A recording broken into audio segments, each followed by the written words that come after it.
Hi viewers! Kararating ko lang galing sa palengke dahil bumili ako ng munggo. So, nagluto na ako ngayon ng munggo sa hapunan namin at pinapakuluan ko na siya. Tignan natin. Ayan.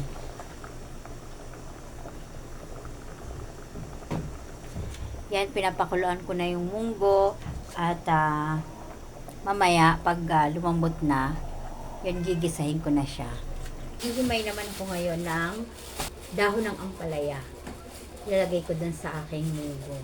Ganito karami, 20 pesos. Ayan o. Isang bungkos. 20 pesos. Ganito kadami. Himay muna ako ng dahon neto.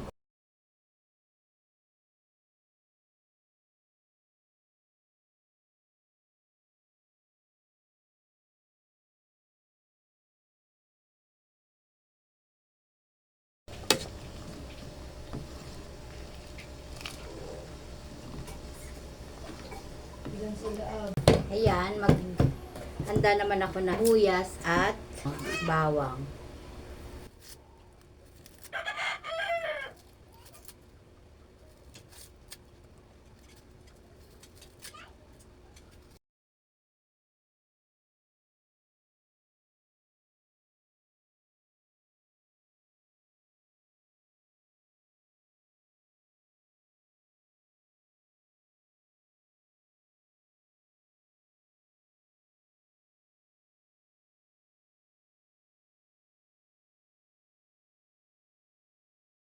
Ubusan na ng luya. So, ito na lang.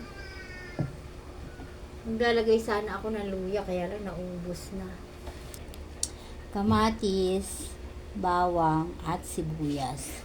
At tignan naman natin yung aking pinakulong munggo. Pwede na siguro to.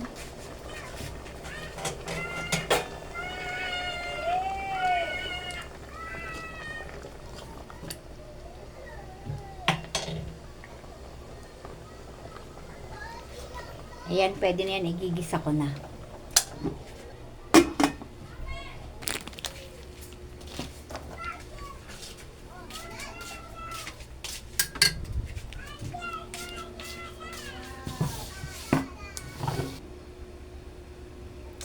Dahon ng ampalaya at saka yung kanyang sibuyas, kamatis at bawang at meron akong chicharon.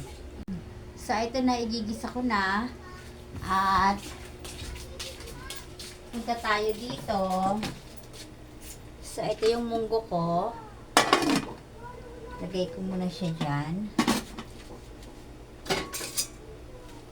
Ito, pwede siguro to, no?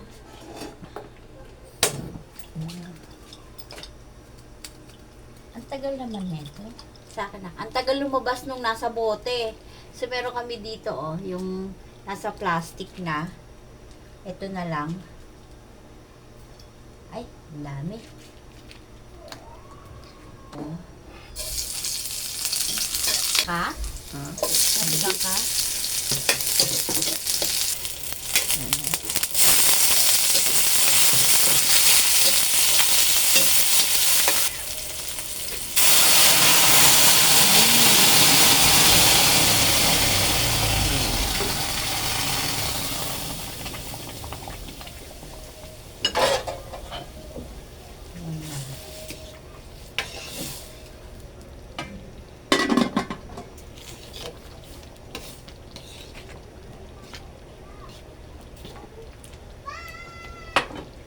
Lagyan ng asin.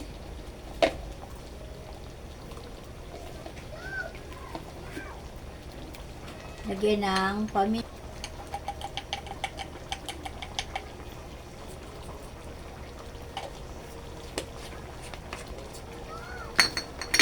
Lagyan natin ng chicharon.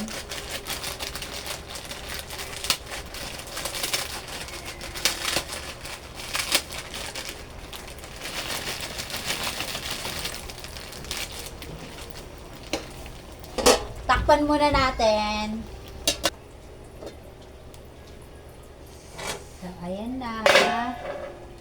Ilagay na natin yung ampalaya. Dahon ng ampalaya.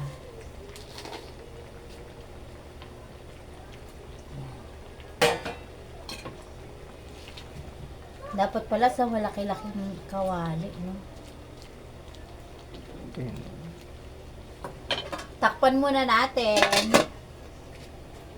Check na natin yung aking niluto. Tignan natin kung pwede na.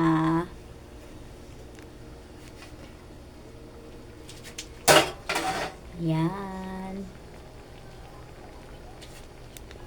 Yun, maliit yung pinaglagyan ko ng ng munggo. Dapat pala sa medyo malaking kawali.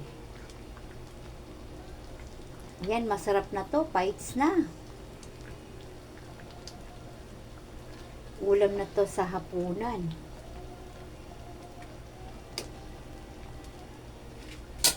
Diba?